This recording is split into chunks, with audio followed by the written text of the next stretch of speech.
I started Taekwondo when I was 8 years old, and I earned my second-degree black belt by the time I was 12. It was definitely a brutal process. Starting at 8, fighting is not the typical thing you do when you're an 8-year-old girl. But then several years of training and going through all the testing and competing, I eventually earned my black belt by 12. Sparring with boys was a lot different than anything I've obviously ever done before, especially at a young age. So competing against them, their abilities was a lot better than mine, but it made me that much better. And competing against them, they were tougher, faster, stronger, so it just made me better. I enjoyed it, honestly.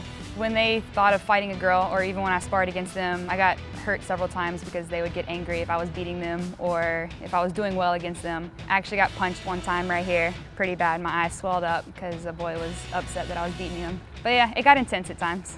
I liked kind of showing off and beating them. It made me feel good. So in that sport, I mean, like you said, there was not a lot of girls in it. So for me to compete and hold my own against them just made me that much better. My favorite part was probably the discipline. So the training, your technique, everything was really structured, and it taught a lot of self-control. So you couldn't really lose your temper too much, control like anger or aggression, or not losing your temper, being focused on like the goal rather than like letting your emotions take over. Well, once I got my second-degree black belt, I was 12, and then that's when I first started getting interested in soccer. And then I started playing a half year later when I turned 13.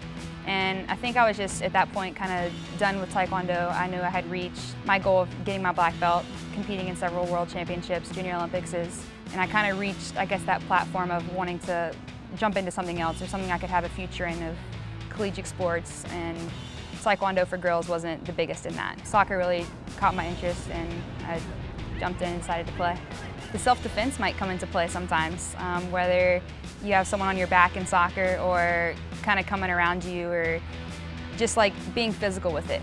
I guess I couldn't really use the self-defense moves on them in a game, but the strength part of it definitely comes into play.